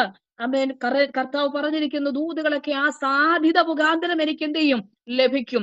എന്റെ സ്വാധീനം മുഖാന്തരം എന്ത് ചെയ്യും? എനിക്ക് ലഭിക്കുമെന്ന് പറഞ്ഞു നിൽക്കുമ്പോൾ മറിയയുടെ ജീവിതത്തിൽ മുൻപും പിൻപും യാതൊരു സാധ്യതകളില്ല, യാതൊരു സ്വാധീനമില്ല, യാതൊരു കാര്യമില്ല. പക്ഷെ ഇവൾ എന്ത് ചെയ്തു? മുൻപും പിൻപും ഒന്നും നോക്കിയില്ല. ദൈവത്തിന്റെ ദൂത് ഇവൾ ഏറ്റെടുത്തു. അപ്പൊ കേൾക്കപ്പെട്ട ദൂത് അവൾ ഏറ്റെടുത്തു. അതിന്റെ പ്രതിഫലനമാണ് അടുത്ത വാക്കുകൾ. ദൈവത്തിന് സ്തോത്രം ചെയ്യുന്നു. അപ്പോ ആമേൻ ദൂതൻ ഒരു കാര്യം കൂടെ പറഞ്ഞ് ഇവളെ ഉറപ്പിച്ചു, ദൈവത്തിന് ഒരു കാര്യവും അസാധ്യമല്ലല്ലോ. എലിസബത്തിന്റെ ജീവിതത്തിൽ സംഭവിച്ചതിനെ കുറിച്ചൊക്കെ ഇവളോട് പറയുക, ദൈവത്തിന് ഒരു കാര്യവും അസാധ്യമല്ലല്ലോ. ദൈവത്തിന് സ്തോത്രം. എനിക്കറിയില്ല അതൊക്കെ എങ്ങനെ പറഞ്ഞ് വിശദീകരിക്കണമെന്ന് ഇന്ന് രാത്രിയിൽ. പ്രിയപ്പെട്ടവരെ, ആമേൻ കർത്താവ് നമ്മോട് സംസാരിക്കുക, ദൈവത്തിന് ഒരു കാര്യവും അസാധ്യമല്ല. ആമേൻ സ്തോത്രം. ആമേൻ സ്തോത്രം. സാറയുടെ ഭവനത്തിലേക്ക്, സാറയുടെ കൂടാരത്തിൽ, അബ്രഹാമിയ കൂടാരത്തിലൊക്കെ ചെന്ന് ദൈവം ഈ ദൂത പറഞ്ഞതല്ലേ, ദൈവത്തിന് ഒരു കാര്യവും അസാധ്യമല്ല, സകലതും സാധ്യമാണ്. ഇന്ന് രാത്രി ഹല്ലേലൂയ നാളുകൾ വർഷങ്ങളൊക്കെ നാം കേട്ടുകൊണ്ടിരിക്കുന്ന ഒരു ദൈവശബ്ദമാ, ദൈവത്തിനൊരു കാര്യവും അസാധ്യമല്ല. അസാധ്യതകളെ ദൈവം നമുക്ക് മുൻപാകെ സാധ്യമാക്കി തരും. അപ്പൊ ഇതൊക്കെ പറഞ്ഞു. അപ്പൊ ഇത് കേട്ട് ഇതെല്ലാം ഏറ്റെടുത്തുകൊണ്ട് അവൾ ആശ്ചര്യപ്പെട്ട ചോദ്യത്തിന് മുൻപിൽ ആ കേൾക്കപ്പെട്ട ദൂത് ഏറ്റെടുത്തു എന്നുള്ളതായ പ്രതിഫലനമാണ് അവൾ പറഞ്ഞ വാക്കുകൾ. എന്താ അതിന് മറിയ പറഞ്ഞത്? ഇതാ ഞാൻ കർത്താവിന്റെ ദാസി, നിന്റെ വാക്കുപോലെ എനിക്ക് ഭവിക്കട്ടെ എന്ന് പറയുക. നിന്റെ വാക്കുപോലെ എനിക്ക് ഭവിക്കട്ടെ എന്ന് പറയുകയാണ്. അപ്പൊ കർത്താവിന്റെ വാക്കുപോലെ എനിക്ക് ഭവിക്കട്ടെ എന്നുള്ളതായ ആമേൻ സ്തോത്രം ആ ഒരു പ്രതിഫലനമാണ്, അല്ലെങ്കിൽ ആ ഒരു വാക്കാണ് അവൾ ദൈവസന്നിധിയിൽ കർത്താവിനോട് അറിയിക്കുന്നത്. ഇതിന് ആമേൻ സ്തോത്രം ഇതാ ഞാൻ കർത്താവിന്റെ ദാസി, നിന്റെ വാക്കുപോലെ എനിക്ക് ഭവിക്കട്ടെ എന്നതിന് ഗ്രീക്കിൽ കൊടുത്തിരിക്കുന്ന ഒരു വേർഡുണ്ട്, ഗെനൈറ്റോ മോയ് എന്നുള്ളതായ ഒരു പദമാണ് ഇവിടെ ഗ്രീക്കിൽ രേഖപ്പെടുത്തിയിരിക്കുന്നത്. ഗെനൈറ്റോ മോയി, നിന്റെ വാക്കുപോലെ എനിക്ക് ഭവിക്കട്ടെ എന്നുള്ള പദത്തിന് ഗ്രീക്കിൽ കൊടുത്തിരിക്കുന്ന വേർഡാണ് ഗെനൈറ്റോ മോയി. ഇതിന്റെ അർത്ഥം എന്ന് പറയുന്നത്, ദൈവത്തിന്റെ വചനം എന്റെ ജീവിതത്തിൽ നിറവേറട്ടെ, അതിനുവേണ്ടി പൂർണ്ണ സമർപ്പണത്തിന്റെ വാക്കാണിത്. അപ്പൊ എന്താ? ദൈവത്തിന്റെ വചനം എന്റെ ജീവിതത്തിൽ നിറവേറട്ടെ. സ്തോത്രം സ്തോത്രം സ്തോത്രം സ്തോത്രം. കർത്താവ് എന്താണോ ഇന്ന് രാത്രി എന്നോട് പറയുന്നത്, ഇന്ന് രാത്രി എന്നോട് പറയുന്നത്, ദർശനത്തിൽ എന്നോട് പറയുന്നത്, അത് ജീവിതത്തിനകത്ത് നിറവേറട്ടെ. അതിന് പിന്നിൽ വരുന്ന അപവാദം അവൾ ഓർത്തില്ല, അപമാനം അവൾ ഓർത്തില്ല. ദൈവത്തിന്റെ വാക്കുകൾ അവൾ ഏറ്റെടുക്കുവാൻ ആമേൻ ഇടയായി തീർന്നു. അപ്പൊ കർത്താവിന്റെ വാക്ക് പോലെ എനിക്ക് ഭവിക്കട്ടെ, കർത്താവിന്റെ വാക്ക് പോലെ എനിക്ക് ഭവിക്കട്ടെ. കൃപ ലഭിച്ചവൾ പറയുക, കർത്താവിന്റെ വാക്ക് പോലെ എനിക്ക് ഭവിക്കട്ടെ. പ്രിയരെ, അവിടെ ഒരു ക്രിയേഷൻ നടക്കുകയാണ്. ശ്രദ്ധിച്ചേ, അവിടെ ഒരു ക്രിയേഷൻ നടക്കുക. അപ്പോൾ നിറവേറട്ടെ, വാക്കുപോലെ എനിക്ക് ഭവിക്കട്ടെ, ഗനായിറ്റോ മോയ് എന്ന് പറഞ്ഞ് ഏൽപ്പിക്കപ്പെടുമ്പോൾ അവളുടെ ജീവിതത്തിൽ ഒരു ക്രിയേഷൻ നടക്കുക. ഇല്ലാത്തത് ചിലത് ഉണ്ടാകുകയാണ്. ദൈവത്തിന് സ്തോത്രം. ഇല്ലാത്തത് ചിലത് ഉണ്ടാകുകയാണ്, ഇല്ലാത്തത് ചിലത് അവളുടെ ജീവിതത്തിൽ സംഭവിക്കുന്നു. ഇല്ലാത്തത്. അപ്പൊ ദൈവവചനത്തിന് വിധേയപ്പെടുന്നവർക്ക് വേണ്ടി, ദൈവവചനത്തിന് ഏൽപ്പിക്കപ്പെടുന്നവർക്ക് വേണ്ടി ഇല്ലാത്തത് ചിലത് ദൈവം തരും. എന്താ നിനക്കില്ലാത്തത്? എന്താ നിനക്കില്ലാത്തത്? അവിടെ ഒരു ക്രിയേഷൻ നടക്കുക. ഉള്ളത് അവൻ എടുത്തു തരുന്നതല്ല, ഉള്ളത്, സാധ്യതകൾ ഉണ്ടെന്നുള്ളത് നിന്ന് കർത്താവ് തരികയല്ല. എവിടെയാ ശൂന്യ തലത്തിൽ നിൽക്കുന്നത്? ഹല്ലേലൂയ. എവിടെയാ ഇല്ലാത്തത്? വീടില്ലേ? ഹല്ലേലൂയ. ആമേൻ. സ്തോത്രം ചെയ്യുന്നു. ജോലി ഇല്ലേ? ആമേൻ. വിദ്യാഭ്യാസത്തിന്റെ തലത്തിൽ മുൻപോട്ട് പോകുവാൻ കഴിയുന്നില്ലേ? ഹല്ലേലൂയ. ആമേൻ. ദൈവകൃപയുടെ ആഴങ്ങളും തക്കതായ ശുശ്രൂഷകളും വേദികളും ലഭിക്കുന്നില്ലേ? ആമേൻ. എന്താ ഇല്ലാത്തത്? ഹല്ലേലൂയ. സാമ്പത്തികം ജീവിതത്തിനകത്തില്ലേ? ഹല്ലേലൂയ. ഭൗതിക നന്മകൾ ജീവിതത്തിനകത്തില്ലേ? എല്ലാം തകർന്നടിഞ്ഞു കിടക്കുന്ന അനുഭവമാണോ? എന്നാൽ ഇന്ന് രാത്രി തമ്പുരാൻ പറയുക, ഇല്ലാത്തത്. അവിടെ ഒരു ക്രിയേഷൻ നടക്കുക. ആ ക്രിയേഷൻ ജീവിതത്തിൽ നടക്കണമെങ്കിൽ നീ ഏറ്റുപറയുന്ന ഒരു വാക്കായിരിക്കണം, ഗനായിറ്റോ മോയ് എന്ന്. ഇന്ന് രാത്രി തമ്പുരാൻ പറയുക, ആവേ ഗനായിറ്റോ മോയ് എന്ന് പറഞ്ഞുകൊണ്ട് നീ ഇറങ്ങണം. ഹല്ലേലൂയ. ദേശത്ത് നീ ഇറങ്ങണം. ആമേ. കുടുംബങ്ങളിലേക്ക് ഇറങ്ങണം, ചാർച്ചക്കാരിലേക്ക് ഇറങ്ങിച്ചെല്ലണം, ദേശത്തേക്ക് നീ ഇറങ്ങിച്ചെല്ലണം. ഇന്ന് രാത്രി അങ്ങനെ ഇറങ്ങുമ്പോൾ ആമേ ചില ക്രിയേഷൻ നിന്നിൽ വെളിപ്പെടും, നിനക്ക് ലഭിക്കും. ആമേ. വസ്തുവക നന്മകൾ ദൈവം തരും, ഭൗതിക നന്മകൾ തരും. ആമേ. ശ്രേഷ്ഠമായ അനുഭവത്തിലൂടെ ഒരു പ്രശസ്തി തലത്തിലേക്ക് ദൈവം നിന്നെ കൊണ്ടുവരുവാനിടയായി തീരും. ഇന്നത്തെ അനുഭവങ്ങൾക്ക് മാറ്റം വരുമെന്ന്, ഇന്നത്തെ രീതികൾക്ക് മാറ്റം വരുമെന്ന് സമർപ്പിക്കപ്പെട്ടവർ ചിലതിറങ്ങുമ്പോൾ, ദൈവവേലയ്ക്ക് വേണ്ടി സമർപ്പിതരായി ചിലർ ഇറങ്ങുമ്പോൾ, ഹല്ലേലൂയ, ദൈവവചനത്തിന്റെ സ്തോത്ര പഠനത്തിനായി, ദൈവവചനത്തിന്റെ ദൈവവചന ശുശ്രൂഷയുടെ അനുഭവങ്ങൾക്ക് വേണ്ടി, ദൈവവേലയ്ക്ക് വേണ്ടി പൂർണ്ണമായി സമർപ്പിച്ചിറങ്ങുമ്പോൾ ഇല്ലാത്തത് ദൈവം ചിലത് ക്രിയേഷൻ സംഭവിക്കുക. അവിടെ ക്രിയേഷൻ സംഭവിക്കുക. അവിടെ ക്രിയേഷൻ സംഭവിക്കുക. ഓ റിവല ഹദുരി ദനഗടക ഷൈദി ബിൽഖമന. ഞാൻ എന്റെ +2 വിദ്യാഭ്യാസ നേഴ്സിംഗ് പഠനത്തോട് അനന്തരമായി പോയി ചില മാസങ്ങൾ മാത്രമേ നിന്നുള്ളൂ. ആമേൻ. ദൈവത്തിന്റെ വേല എന്തെന്നോ സുവിശേഷ വേല എന്തെന്നോ എനിക്കറിയില്ല. എന്റെ പിതാവോ മാതാവോ ഒന്നും രക്ഷയുടെ അനുഭവത്തിൽ വരാത്തവരാണ്. ഏകയായിട്ടാണ് വിശ്വാസത്തിന്റെ അനുഭവത്തിൽ വന്നത്. ഏൽപ്പിക്കപ്പെട്ടു. കർത്താവിന്റെ വചനം പഠിക്കണമെന്നുള്ള ഒരു അതിയായിട്ടുള്ള ആഗ്രഹം. സുവിശേഷ വേല എന്താണെന്നറിയത്തില്ല, ദൈവവേല എന്താണെന്നറിയത്തില്ല, പക്ഷെ വചനം പഠിക്കണം. നേഴ്സിംഗ് പഠിക്കാൻ കടന്നുപോയിട്ട് എനിക്കവിടെ സ്വസ്ഥത തന്നില്ല. പ്രതികൂലത്തിന്മീതെ പ്രതികൂലം. ആ നാളിതുവരെ സംഭവിക്കാത്ത തലത്തിൽ വളരെ ശക്തമായ പ്രതികൂലങ്ങൾ അടിക്കടിയായി കടന്നു വരുവാൻ ഇടയായി തീർന്നു. അവിടെ ഗുഡ് ബൈ പറഞ്ഞിട്ട്, കർത്താവേ, എനിക്ക് അങ്ങയുടെ വചനം പഠിക്കണം.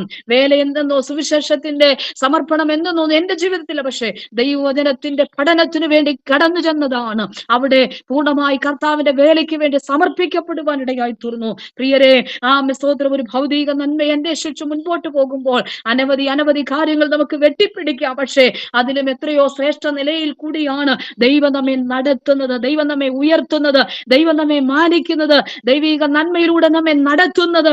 ഹല്ലേലൂയ. ഓ റിബന ഹദുരി ജനഘടക ശൈദവൽക്കമന. ഹല്ലേലൂയ. എന്ന് രാത്രി നമുക്ക് പ്രാർത്ഥിച്ചു തുടങ്ങാം. മറിയെ പോലെ എന്നെ ഒന്ന് വ്യത്യസ്തമാക്കണമേ, മറിയെ പോലെ എന്നെ വ്യത്യസ്തമാക്കണമേ. ഒരു പക്ഷേ ഒത്തിരി മറിയമാർ അവിടെ ഉണ്ട്, ഒത്തിരി മറിയമാരെ പരിചയപ്പെടുത്തുന്നുണ്ട് തിരുവെഴുത്ത്. പക്ഷെ അവരിൽ നിന്നൊരു വ്യത്യസ്തത ഈ മറിയയുടെ ജീവിതത്തിനകത്തുണ്ട്. പ്രിയരെ, ഇന്ന് രാത്രി ഇവൾ സുവിശേഷത്തിന് വേണ്ടി സമർപ്പിക്കപ്പെട്ടവളാ, ഇവൾ സുവിശേഷം ഏറ്റെടുത്തവളാ, ഇവൾ സുവിശേഷ ദാഹിയായി നിന്നവളാ. യേശുവിന്റെ നാമത്തിൽ ഇവളാ യെരൂശലേമിന്റെ ആശ്വാസത്തിന് വേണ്ടി സ്തോത്രം അവളെ സമർപ്പിക്കുവാനിടയായി തീരുന്നു. ശവന ഹദുരി ജനഘടകം. ദൈവിക പദ്ധതി മാനവകുലത്തിനു വേണ്ടി നിറവേറപ്പെടുവാൻ ഇവൾ പാത്രമായി തീർന്നു. ഇവൾ അതിനകത്ത് വിധേയപ്പെട്ടു, ഇവൾ അതിനകത്ത് പൂർണ്ണമായി മുൻപായി സമർപ്പിക്കപ്പെട്ടു. തന്നെ കുറിച്ച് അവൾ മറന്നുപോയി. മുന്നിൽ വരുന്ന അപമാനം അവൾ ഓർത്തില്ല, അവൾ ലജ്ജിച്ചില്ല. ദൈവത്തിന്റെ സ്തോത്രം ചെയ്യുന്നു. അങ്ങനെ ദൈവസ്ഥലത്തിൽ ഏറ്റെടുത്തവളുടെ ജീവിതത്തിൽ ഒരു ക്രിയേഷൻ നടക്കുകയാ. ഓ ശൂന്യ നിലവാരങ്ങളൊരു ക്രിയേഷൻ, അസാധ്യതകളുടെ മണ്ണിലൊരു ക്രിയേഷൻ, അസാധ്യതകളുടെ അനുഭവത്തിലൊരു ക്രിയേഷൻ അവളുടെ ജീവിതത്തിനകത്ത് നടന്നു. ശവന ഹതുരിജനഘടക ശൈതിവിരികഥന ഉടവലകതുരിജനഘടക ശൈതവൽക്കമന. ദൈവിക വാറ്റത്തങ്ങളുടെ നിവർത്തിക്ക് വേണ്ടി അവൾ ഏൽപ്പിക്കപ്പെട്ടപ്പോൾ അവളിൽ ദൈവത്തിന്റെ കരം തൊടുകയാ, ദൈവശക്തി അവളിൽ വ്യാപരിക്കുകയും ഒരു ക്രിയേഷൻ ഉണ്ടാകുകയാണ്. ഉളവാകട്ടെ എന്ന പദം ശൂന്യതയെ വിളിച്ചു വരുത്തി. പ്രിയരെ, ആ വാക്കുകൾ ശൂന്യതയെ വിളിച്ചു വരുത്തുവാനിടയായി തീർന്നു. അവിടെ ഇല്ലാത്തത് സംഭവിക്കപ്പെടുകയാ, ഇല്ലാത്തത് അവിടെ സംഭവിക്കപ്പെടുകയാ. സൃഷ്ടികർത്താവിന്റെ മുൻപിൽ ഒരു സൃഷ്ടിക്ക് മറഞ്ഞിരിക്കാൻ കഴിയത്തില്ല, ഒരു സൃഷ്ടിക്ക് മറഞ്ഞിരിക്കുവാൻ കഴിയത്തില്ല. ഹല്ലേലൂയ. ഈ പ്രപഞ്ചത്തെ അവൻ വിളിച്ചു വരുത്തി, സകല പക്ഷി മൃഗാദികളെ വിളിച്ചു വരുത്തി, സകല സസ്യ ലതാദികളെ വിളിച്ചു വരുത്തി. ഉളവാകട്ടെ, ഉണ്ടാകട്ടെ, ഉണ്ടാകട്ടെ എന്ന പദത്തിനു മുൻപിൽ സകല കാണുന്ന സകല പ്രപഞ്ച ശക്തികളും എഴുന്നേറ്റ് വരുവാനിടയായി. ഒന്നും ഒരു സൃഷ്ടിയും മറഞ്ഞിരിക്കുവാൻ ഇടവന്നില്ല. അങ്ങനെയെങ്കിൽ ഇന്ന് രാത്രി കർത്താവ് പറയുക, അസാധ്യതകളെ നോക്കി നീ ചിലത് കൽപ്പിക്കുക, അസാധ്യതകളെ നോക്കി നീ ചിലത് പറ. വീട്ടിനകത്തേക്ക് കയറ, ആ ശൂന്യ മണ്ഡലത്തെ നോക്കി പറ, ഇല്ല അവിടെ ഉളവാകും ചിലത് സംഭവിക്കപ്പെടും.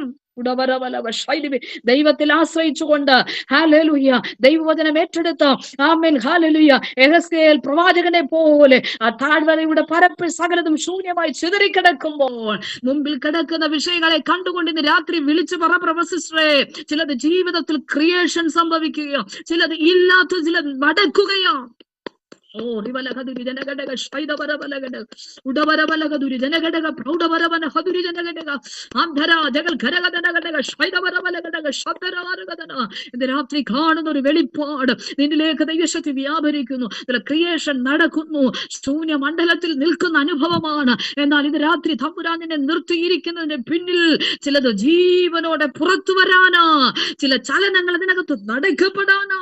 ശമന ശഗത ജഗന ചിതറിക്കിടക്കുന്നതിലെ വിഷയങ്ങളെ, ഒരിക്കലും യോജിക്കത്തില്ലെന്ന് പറയുന്ന വിഷയങ്ങളെ യേശുവിന്റെ നാമത്തിൽ അത് യോജിക്കാൻ തുടങ്ങുകയോ, അവിടെ ചില പ്രവർത്തികൾ വെളിപ്പെടുകയോ, നിർജീവമായി കിടക്കുന്നതിലെ വിഷയങ്ങളെ ചലനം വെളിപ്പെടുകയോ. റവന ഹദുരി ജനഘടക ശൈതി വിൽക്കമന. സകല കുടുംബങ്ങളിലേക്ക് ആ ദൈവശക്തി വ്യാപരിക്കട്ടെ, ദേശങ്ങളിൽ ദൈവശക്തി വ്യാപരിക്കട്ടെ. ഇരിക്കുന്ന സകല ദൈവജനത്തിന്മേലും ഈ ദൈവശക്തിയുടെ കരം ഇന്ന് രാത്രി ചലിക്കട്ടെ. കർത്താവ്, ഇല്ലാത്തത് ഇല്ലാത്തത് ഇല്ലാത്തത് എന്ന് പറയുന്നത്, ഞങ്ങൾ ശൂന്യതയെ നോക്കി കർത്താവെ അസാധ്യമെന്ന് പറയുന്നത് ഇന്ന് രാത്രി സകലതും ജീവിതത്തിനകത്ത് സാധ്യമാകട്ടെ.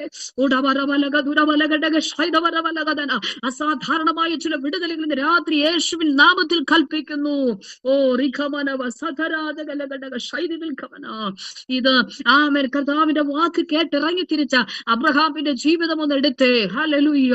ആമേൻ കർത്താവിന്റെ വാക്ക് കേട്ട് എവിടേക്കെന്നറിയാതെ ഇറങ്ങി പുറപ്പെട്ടവൻ ആ അബ്രഹാമിന്റെ ജീവിതത്തിൽ ചില അസാധ്യതകൾ നടക്കുവാനിടയായി തീർന്നു. പത്രോസിന്റെ ജീവിതം നോക്കുകയെ, പത്രോസ് പറയുകയോ, ഒരിക്കലും നിന്റെ വാക്കിനെ ഞാൻ വലയിറക്കാം. രാത്രി മുഴുവനുള്ള അധ്വാനം, എല്ലാം ശൂന്യതയെ, ഒന്നും കൊണ്ടുപോകാനില്ല. വീട്ടിലേക്ക് മടങ്ങി ചെല്ലുമ്പോൾ ഒന്നുമില്ല. സ്തോത്രം, വലവീശി വലവീശി വലവീശി രാത്രി മുഴുവനുമുള്ള അധ്വാനം, ഉറക്കിളപ്പ് മാത്രമാ മിച്ചം. വല കഴുകി വീട്ടിലേക്ക് മടങ്ങി പോകുന്നവന്റെ പടക് പിടിച്ചു നിർത്തിയും അവനെ പിടിച്ചു നിർത്തി കർത്താവ് പറയും, നിന്റെ പടക് എനിക്ക് താ, ഞാൻ ചിലത് സംസാരിക്കട്ടെ. ഓ സംസാരിച്ചതിന് ശേഷമായിട്ട് അവനോട് പറയുക, നീ സ്തോത്രം സ്തോത്രം സ്തോത്രം ഹല്ലേലൂയ ഇങ്ങ് അടുക്ക വന്നേ. ഹല്ലേലൂയ. ആ വലതുവശത്തേക്ക് നോക്കി വലയിറക്കിക്കേ. ഹല്ലേലൂയ. ഓ റബനക ശബ്ദര ജഗല റബന ഹദുരി ജനഘടകൽ ഖരാധരാലക. പത്രോസിന് പറയാനുള്ളത്, ഇല്ല കർത്താവേ, രാത്രി മുഴുവനും ഞങ്ങൾ അധ്വാനിക്കുക, ഒന്നും ഞങ്ങളുടെ കൈവശമില്ല. കയ്യിൽ ലഭിക്കുന്നത് മൊത്തം ഓട്ടസഞ്ചിയിൽ ഇടുന്ന കണക്ക് എല്ലാം ചോർന്നു പോകുന്ന ഒരു അന്തരീക്ഷമാ. രാജസിസ്റ്ററെ, അങ്ങനെയല്ലേ?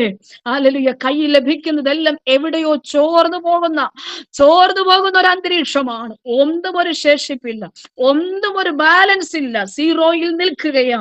യേശുവിന്റെ അധികാരമുള്ള നാമത്തിൽ ഇന്ന് രാത്രി ആ കെട്ട് ദൈവം പൊട്ടിക്കാൻ പോകുക, ആ ബന്ധനത്തെ ദൈവം അറുക്കാൻ പോകുക. യേശുവിന്റെ നാമത്തെ ശൂന്യത വരുത്തിക്കൊണ്ടിരിക്കുന്ന, അധ്വാനിക്കുന്നതിന് തക്ക നിലയിൽ ലഭിക്കാൻ കഴിയാത്ത നിലയിൽ ശൂന്യത വരുത്തുന്നതിന്റെ തന്ത്രങ്ങളെ യേശുവിന്റെ യേശുവിന്റെ നാമത്തിൽ ശാസിച്ച് ആത്മാവിൽ ജയം കൽപ്പിക്കുകയാ.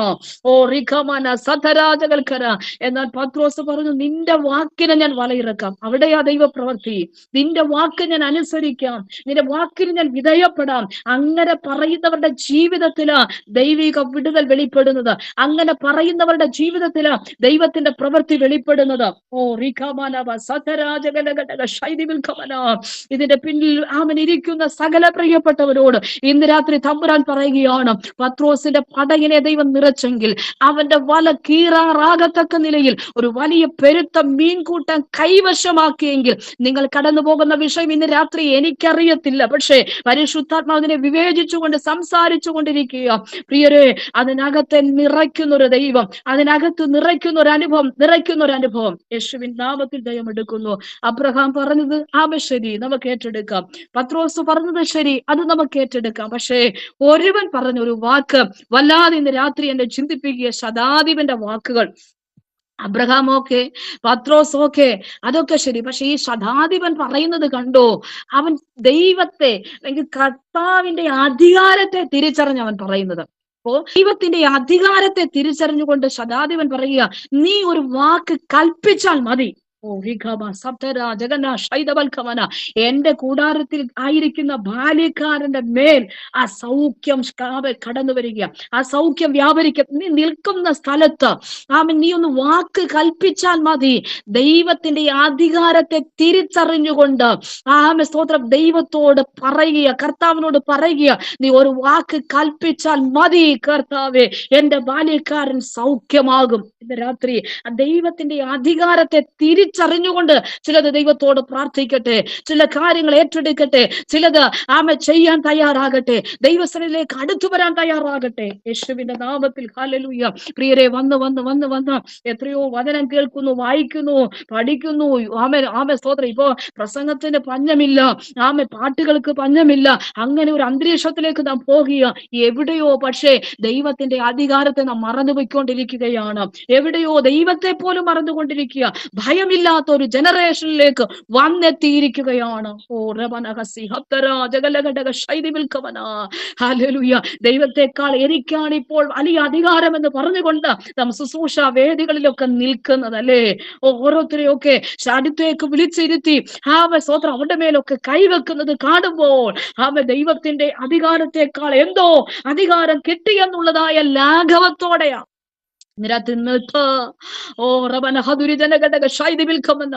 ദൈവം എന്തെങ്കിലും സൗജന്യമായി തന്നത് ദൈവത്തിന്റെ കൃപയാ. ആ കൃപയിൽ ദൈവത്തിന്റെ അധികാരം വെച്ച് ദൈവത്തിന്റെ അധികാരത്തെ തിരിച്ചറിഞ്ഞുകൊണ്ട് ചിലത് പറയുമ്പോൾ ശതാധിപൻ പറഞ്ഞതുപോലെ അധികാരത്തെ തിരിച്ചറിയട്ടെ, അധികാരത്തെ തിരിച്ചറിയട്ടെ, ദൈവത്തിന്റെ അധികാരത്തെ തിരിച്ചറിയട്ടെ. യേശുവിന്റെ നാമത്തിൽ അവിടെ ദൈവത്തിന്റെ പ്രവൃത്തി വെളിപ്പെടുവാനിടയായിത്തീരും. ദൈവത്തിന് സ്തോത്രം ചെയ്യുന്നു. അപ്പോ ഇവൾ പറഞ്ഞത് ശതാധിപൻ പറഞ്ഞു, അബ്രഹാം പറഞ്ഞു, പത്രോസ് പറഞ്ഞു, ഇതെല്ലാം ശരി. പക്ഷെ ഇവൾ പറഞ്ഞത് അതിനിൽ നിന്ന് എന്തോ വ്യത്യസ്തമായിട്ടുള്ളൊരു തലത്തിൽ ഹല്ലേലൂയ അവളെ കൊണ്ടുവന്ന് എത്തിക്കുകയാ. ഒരു രക്ഷകനെ, ഈ മാനവകുലത്തിന്റെ രക്ഷയെ മുൻപിൽ കണ്ടുകൊണ്ട് അവൾ ആ വചനം ഏറ്റെടുത്തു. അവൾ തന്നെ കുറിച്ച് മറന്നു, അപമാനത്തെ കുറിച്ച് അവൾ ഓർത്തില്ല. അവൾ ഒറ്റ വാക്കി പറഞ്ഞ ലജ്ജിച്ചില്ല. പൗലോസ് അപ്പോസ്തലന്റെ വാക്കുകൾ നാം കടമെടുത്തു പറഞ്ഞാൽ, സുവിശേഷത്തെ കുറിച്ച് എനിക്ക് ലജ്ജയില്ല. Oh glory glory glory glory. Mariya പറയുക, സുവിശേഷത്തെ കുറിച്ച് എനിക്ക് ലജ്ജയില്ല. പൗലോസ് അപ്പോസ്തലൻ പറയുക, സുവിശേഷത്തെ കുറിച്ച് എനിക്ക് ലജ്ജയില്ലെന്ന്.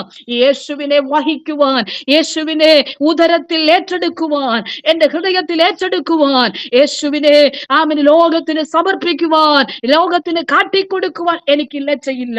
ഇത് രാത്രി എത്ര പേര് ഇതിന്റെ മുൻപിൽ സമർപ്പിക്കപ്പെടുന്നു? ജീവിതത്തിന്റെ പാരമ്പര്യവും സ്തോത്ര പാണ്ഡിത്യവും ഒക്കെ നോക്കി ഹല്ലേലൂയ യേശുവിനെ കുറിച്ച് പറയുവാൻ മടി കാണിച്ച് പിന്മാറി നിൽക്കുമ്പോൾ, ഇന്ന് രാത്രി മറിയെ പോലെ നീ അടുത്തു വരാ. റെഗനായിട്ടോ മോയ് എന്ന് പറഞ്ഞുകൊണ്ട് അടുത്തുവാ. ഇല്ല കർത്താവേ, എനിക്ക് ലജ്ജയില്ല. ഈ സുവിശേഷത്തെ കുറിച്ച് പറയാൻ എനിക്ക് ലജ്ജയില്ല. ഈ സുവിശേഷം അനേകരുടെ രക്ഷയോ, ഈ സുവിശേഷം ദൈവത്തിന്റെ ശക്തിയോ, ഈ സുവിശേഷം ജീവിതത്തെ മാറ്റുന്നത്, അത് രക്ഷയോ. ഇന്ന് രാത്രി അത് അനുഭവിച്ചറിഞ്ഞ മറിയ പറയുന്നത്, ഓ ഹല്ലേലൂയ, നിന്നിൽ നിന്ന് ഉത്ഭവിക്കുന്ന വിശുദ്ധ പ്രജ ദൈവപുത്രൻ എന്ന് വിളിക്കപ്പെടോ. നിന്നിൽ ഉത്ഭവിക്കുന്ന ആ വിശുദ്ധ പ്രജ യേശുവെന്ന പേരവന് വിളിക്കണം. അവൻ ലോകത്തിന്റെ രക്ഷകനാണ്. ആ രക്ഷയാ സുവിശേഷം എന്ന് പറയുന്നത്. ഇത് പറയാൻ എനിക്ക് ലജ്ജയില്ലെന്ന്. ഹല്ലേലൂയ. ഈ ശക്തി നമ്മൾ വ്യാപരിച്ചാൽ ഉണ്ടല്ലോ. അതുകൊണ്ടാണ് സുവിശേഷത്തിന്റെ ശക്തി അടുക്കൽ വന്നപ്പോൾ, ഈ സുവിശേഷം ലോകത്തിൽ വന്നപ്പോൾ, ഈ സുവിശേഷം അനേകരുടെ അടുക്കലേക്ക് കയറി ചെല്ലപ്പോൾ നടക്കാത്തവൻ നടന്നത്, കാണാത്തവൻ കണ്ടത്, കേൾക്കാത്തവൻ കേട്ടത്, സംസാരിക്കാത്തവൻ സംസാരിച്ചു തുടങ്ങി. ഏത് പ്രശ്നത്തെയും ഇല്ലാതാക്കുന്നതാണ് ഈ സുവിശേഷത്തിന്റെ ശക്തി എന്ന് പറയുന്നത്. സുന്ദരമെന്ന ദേവാലയ ഗോപുരത്തിങ്കിൽ ഒരു മനുഷ്യൻ ഇരിക്കുകയാ. അവനെ കൊണ്ടുവന്ന് ഇരുത്തുകയാ. പതിവ് തെറ്റാതെ അവനെ കൊണ്ടുവന്ന് ഇരുത്തുമ്പോൾ ഈ സുവിശേഷത്തിന്റെ ശക്തി യോഹന്നാനും അവൻ പത്രോസ് കൂടി വിളിച്ചു പറഞ്ഞു. യേശുവിന്റെ നാമം പറഞ്ഞപ്പോ ആ ശക്തി നിമിത്തം അവന്റെ ജീവിതത്തിൽ ഒരു എഴുന്നേൽപ്പുണ്ടായി. മാത്രമല്ല ഈ സുവിശേഷം അനേക ഊമരെ സംസാരിക്കുമാറാക്കി. ഈ സുവിശേഷം അനേക മുടന്തരെ നടക്കുമാറാക്കി. മരിച്ചവരെ ഉയർപ്പിച്ചു. ഈ സുവിശേഷത്തിന്റെ ശക്തി ഈ ലോകത്തിന്റെ 4 പാടിലേക്ക് ചിതറുവാനിടയായി തീർന്നു. ഒരുവൾ പറഞ്ഞത് നിമിത്തം അവരുടെ ജീവിതത്തിന്റെ ഗതിയെ കർത്താവ് മാറ്റുവാനിടയായി തീർന്നു. പ്രിയർ, ഇത് വിശ്വസിക്കുന്നവർ ഏവർക്കും ശക്തിയാണ്. ഈ സുവിശേഷം ഏറ്റെടുത്തുകൊണ്ട് പോകുന്നവർക്ക് ഇത് ശക്തിയാണ്. ജീവിതത്തിൽ ചിലതൊക്കെ ജീവിതത്തിൽ സംഭവിക്കുവാനിടയായി തീരും. ഇന്ന് രാത്രി നമ്മെ സമർപ്പിച്ചു കൊടുക്കാം. ദൈവത്തിന്റെ കരങ്ങളിലേക്ക് നമുക്ക് ഏൽപ്പിച്ചു കൊടുക്കാം. ഗനായിറ്റോ മോയ് എന്ന് കർത്തസന്നിധിയിൽ പറയാം. Hallelujah, hallelujah. ഇത് ഏറ്റെടുത്തവൾ എലിശബത്തിനെ കാണാൻ വേണ്ടി അവൾ അടുക്കിലേക്ക് ചൊല്ലുകയാ. ചെന്നിട്ട് ദൈവത്തെ അവൾ സ്തോത്രം മഹത്വപ്പെടുത്തുകയാ. അവൾ പറയുകയാണ്, ദാസിയുടെ താഴ്ച കടാക്ഷിച്ചു. ഹല്ലേലൂയ. എല്ലാ തലമുറകളും എന്റെ ഭാഗ്യവതി എന്ന് വാഴ്ത്തുകയാണ്. മാത്രമല്ല, ശക്തനായവൻ എനിക്ക് വലിയവ ചെയ്തു. ഹല്ലേലൂയ. വിശന്നിരിക്കുന്നവരെ നന്മകളാൽ നിറച്ചു. സമ്പന്നന്മാരെ വെറുതെ അയച്ചു കളഞ്ഞിരിക്കുന്നു. മാത്രമല്ല, പ്രഭുക്കന്മാരെ സിംഹാസനങ്ങളിൽ നിറക്കി താണവരെ ഉയർത്തുന്നു. ഹല്ലേലൂയ. ജീവിതത്തിന്റെ സ്തോത്രം തന്നെ കുറിച്ച് മറന്നവൾ യോസഫ് എന്ത് പറയും, വീട്ടുകാർ എന്ത് പറയുമെന്ന് ചിന്തിക്കാതെ ആ സുവിശേഷം ശക്തമായി ഏറ്റെടുത്തവൾ, ആ ദൂത് ഏറ്റെടുത്തവൾ, അതിനെക്കുറിച്ച് ലജ്ജിക്കാത്തവൾ, ഇത് ദൈവസന്നിധിയിൽ ഇങ്ങനെ പറഞ്ഞു തുടങ്ങി. പ്രഭുക്കന്മാരെ സിംഹാസനം ഇറക്കിക്കൊണ്ട് താണവരെ ഉയർത്തുന്ന ദൈവം അവരുടെ ജീവിത അനുഭവത്തിൽ വിളിച്ചു പറഞ്ഞപ്പോൾ ഇന്ന് രാത്രി ദൈവത്തിന്റെ പരിശുദ്ധാത്മാവ് നമ്മോട് പറയുക, ഒരു ഗനായിറ്റോ മോയ് എന്ന വാക്ക് ഉച്ചരിക്കട്ടെ. ഇതാ ഞാൻ കർത്താവിന്റെ ദാസി, നിന്റെ വാക്ക് പോലെ എനിക്ക് ഭവിക്കട്ടെ. അനേക ഇടങ്ങളിൽ സുവിശേഷത്തിന് വേണ്ടി നിൽക്കട്ടെ. അനേക ഇടങ്ങളിൽ ചെല്ലട്ടെ. ലജ്ജ കൂടാതെ വിളിച്ചു പറയട്ടെ. ആ ദൈവ പ്രവർത്തിക്ക് മുൻപാകെ താണ്ടിരിക്കാം. ഈ വചനങ്ങളാൽ കർത്താവ് എല്ലാവരെയും അനുഗ്രഹിക്കട്ടെ.